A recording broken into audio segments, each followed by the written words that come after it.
Welcome back. I am super excited to show you all about space today. So for today, we're going to need some paper. You can use either construction paper or copy paper. And right now I'm going to be using white and black construction paper. It doesn't really look like black as it's kind of faded, but it is sort of. And you can use either crayons, oil pastels, or watercolor paints. I'm going to show you different ways to do this. Okay, so the first way I'm going to show you is with crayons. So the first thing I'm going to do is I'm just going to worry about the white paper right now so I can make a pattern. I'm going to choose, let me see, I'm going to choose some warm colors. I'm going to do red, orange, like this yellowy orange, a yellow. I have this kind of a gold color, and I have a peach. These are all warm colors. I'm going to use a pink. What else is warm? Brown. Those are all warm colors. What else can I find? Ooh, this is a yellow. It's kind of it's a warm yellow. Yellow is warm, but it's not a yellow on the cool side. See, this one is a little bit different. It's a different value. It's a little lighter. This one's a real strange color, but it says it's tan. Okay, see the names here. So I'll go ahead and use those colors for this assignment, okay? You can use regular crayons. That's perfectly fine. I'm just gonna use this real quick. So I'm gonna decide I can either make ziggy-zag lines or just color everywhere, but I'm gonna start making kind of these like scribbly colors. I'm gonna go all the way across with, you can start at the top of your paper or in the middle. I'm just gonna start right here and go diagonally up. There's no right or wrong. So that was my red. Now I'm gonna get my orange and I'm gonna overlap a little bit. And then I'm going to do on, kind of overlapping a little bit, but next to it. And then I'm gonna do it maybe a little bit lower down here. Then I'm going to get a different color. It doesn't matter if you just color across or if you make a pattern. You have to choose. I chose warm colors going across, but you can do yours however you like.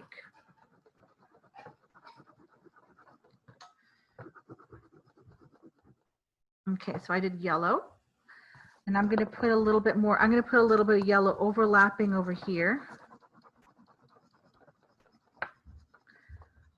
You can even do like a starburst pattern, and I'll show you what starburst, not like the candy, but starburst like oops, that's okay, like a bursting star. So when that happens, I still have a good crayon. It's still fine to use, but it's just smaller. All right. A lot of people think they have to throw away their crayons when they break. No, you don't. It's perfectly good. You can use them. You can recycle them into something else. You can melt them down. You can still color with them just fine. I'm going to use a pink and I'm going to blend it here in the middle of my red. And then I'm going to go all the way across.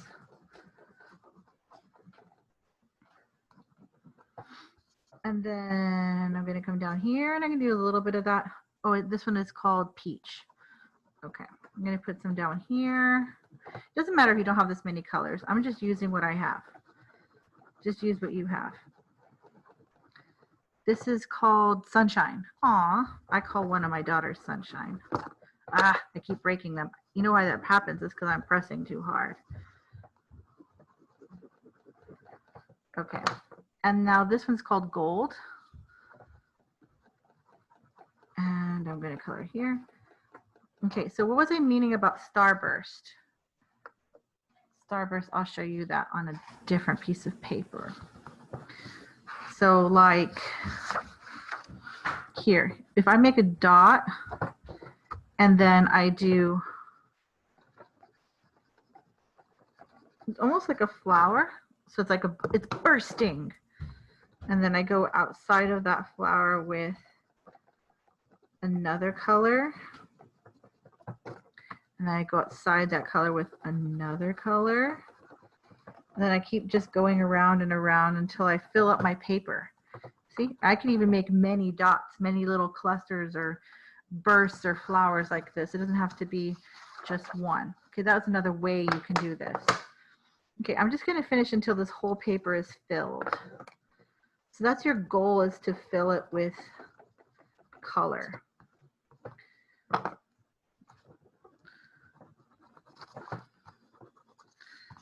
I'm almost done with this one, and then I'll show you the other way to do this with paint. I'm going to use like this light pink up here, and then the dark pink kind of here. And then I'm going to fill in some of the white spaces because I don't want the white spaces. I want to be able to color everything as much as I possibly can. See, I have a little bit of white spaces. I want to try and color as much as I can. And I was pressing hard because it looks better sometimes when you press hard. And sometimes it's hard to get the edges, but if you have another piece of paper underneath you or something else, or newspaper or something, it's okay, because then you can go right to the edge and you won't color the table. That would be bad. I'm just coloring on this because I don't mind if it gets crayon on it. Okay, so, all right, so my paper is pretty much colored. Now, what could I do? I could go back the other direction. Sure, I could go the other direction.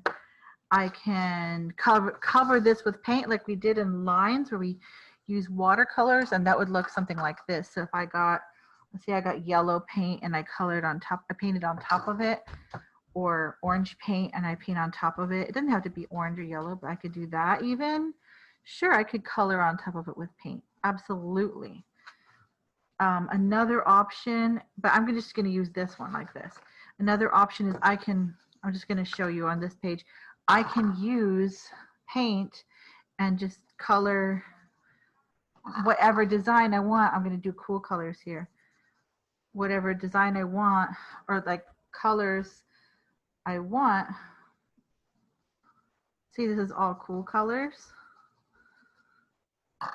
I can color them on anywhere I want on this page. So I basically just want the whole page filled with color. Now you pick your scheme, you pick your color scheme or the colors that you want. So this side is cool, that's one way. This is warm, the sunburst type. These are all, you can kind of see through this, it bled through the other side, but you can see that this was all warm, except for the fact that I painted on top of it and it kind of seeped through from the other side because this paper's not that thick. But that's fine. As long as it's colored, it's fine. So this looks great. I'm going to set this to the side. The next thing I'm going to do is make my background. You can do trees or you can do buildings. So I'm going to get it's hard to see, this is black, but I'm going to get a black oil pastel or crayon, or you can use a pencil or marker. And I'm going to do my shapes. So the first type I'm going to do is buildings. So buildings are, let's say they're rectangle. They can come in different shapes and sizes, but I'm going to do rectangles. I'm not going to go all the way to the bottom. I'm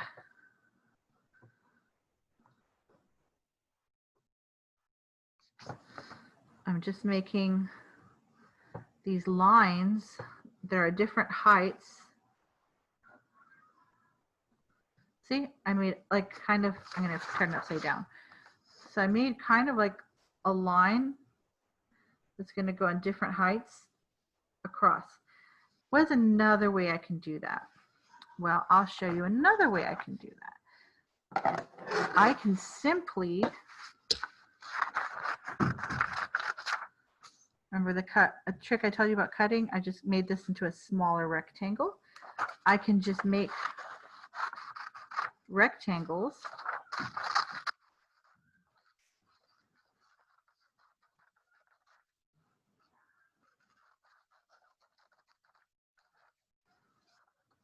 and they're all different sizes. I can make some of them shorter. So now I have my rectangles. That's another way I can do it. I can just cut out rectangles. They don't have to be rectangles, but that's one easy way.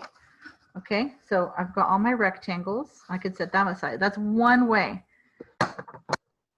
Okay, so that's my building option.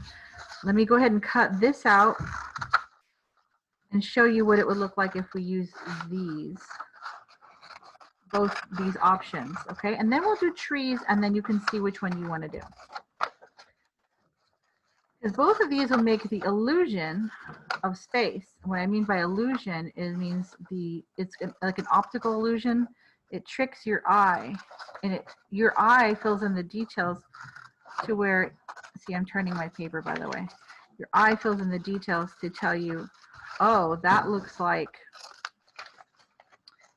there's space there between the background and the foreground. There's space between, like, these buildings are off in the distance, and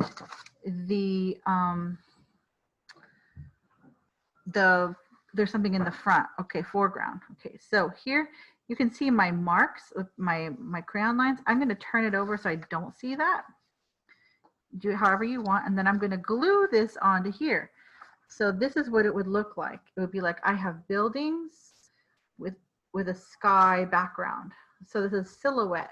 That means the sky, this is like sunset, and the buildings are in the front, and I don't have to do any details on them. I mean, if I really, really want to, I could do like little windows. But you probably won't see windows on it if it's in silhouette. It's probably just fine leaving it alone. I mean, this is what it would look like if I had my lines, that's completely fine too. I can make lines all the way down, or I could have it just like this. I like it like this, but I don't need to do windows if I don't want to. That's fine. Just glue it on there and then you're done. The other way is to, if I didn't want to do it like that, is I can get my rectangles of different sizes and I glue them down on here.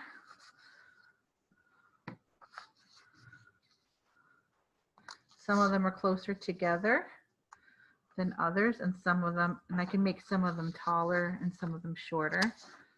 So I'm going to make these two a little shorter.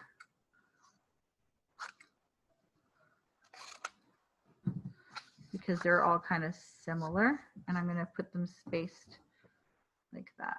So I can glue them down, and then I've got buildings, and I've still got my sky. So that's another way to do it. What you notice here, which is kind of cool from my cutout, this looks like negative space. That means if I put it here, it almost looks like I have colorful buildings, but you know, it's the negative space, but it's created from my cutout. But that doesn't really make too much sense. What makes more sense is using what I cut out, because that would be in silhouette, like a shadowy thing. So that would make more sense. So my other option, if I'm not doing buildings, I'm gonna get another piece of paper. I think this is like these colors are kind of off. I'm gonna use this color again. So my trees, there's two ways to do it, two main ways. I could do trees of different heights, skinny ones, fat ones, short ones.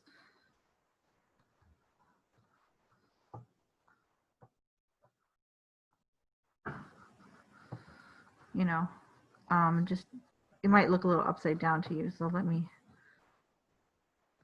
okay. So I did this. All right, another way is to cut out, I can draw them and cut them out, or just cut them out. I'm gonna make smaller rectangles. I could just simply make triangles. So I'm gonna make triangles.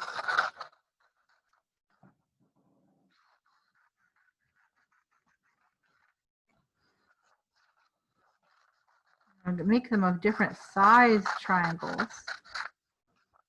Are all trees in nature the same shape and size?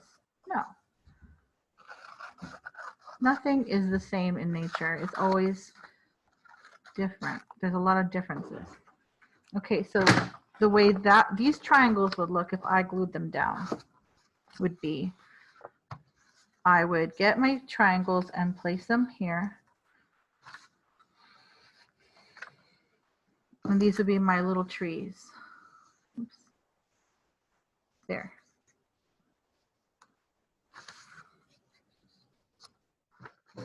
And I would just be gluing them down. They almost look like mountains too, right? That's completely fine. It can be mountains, it can be trees. I don't have to use all of them. I can use some of them. So that's what it would look like if I glued down my triangles. Okay, here's the last one. So I'm going to cut out my trees really quick.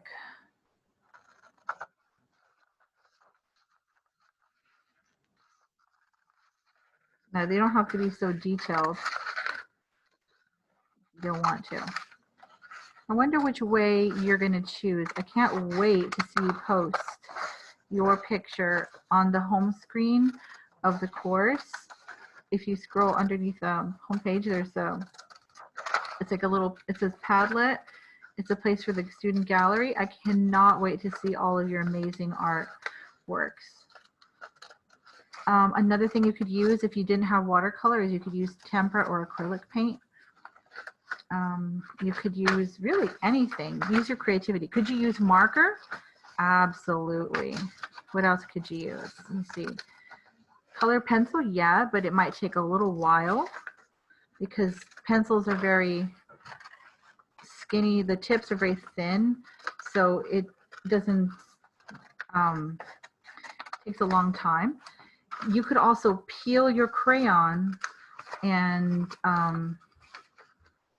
use the side of your crayon to kind of brush the, like roll your crayon like that. Let's see, like, you know, when this crayon broke off, so it's peeled essentially. There's no paper, so I can use this.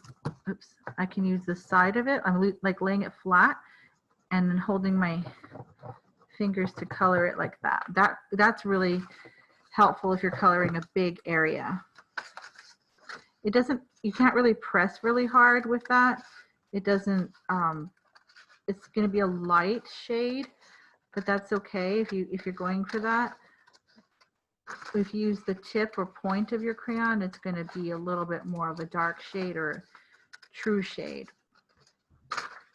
Let me see. Now I'm almost done cutting my zigzags out. These are pretty difficult to cut out. If you do zigzaggy lines, it's going to be harder.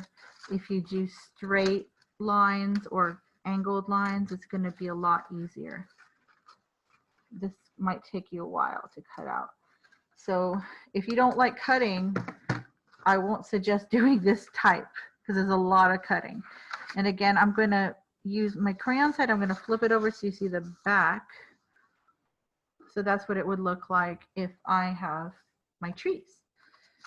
And this is what it would look, and I glued it down. This is what it would look like if I use the crayon side. But you don't, I like this side better. You can use whatever you want. And we're talking about that negative space. So this is what the color looks like, you know.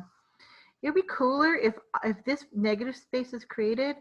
It'd be cool if this background was cool tones like blue or green or purple. That would look more like icy, wintry trees, like maybe somewhere in Canada or Alaska or up north. It might look more like that, but in the colder parts of the world. But this looks like hot colors, warm colors. So that doesn't really make much sense. But these make more sense because the background is like sunset. You could also do like a rainbow color. That'll be like Aurora Borealis, which is like when the northern lights, it's very colorful. I don't know if you've ever seen those before. You should check that out.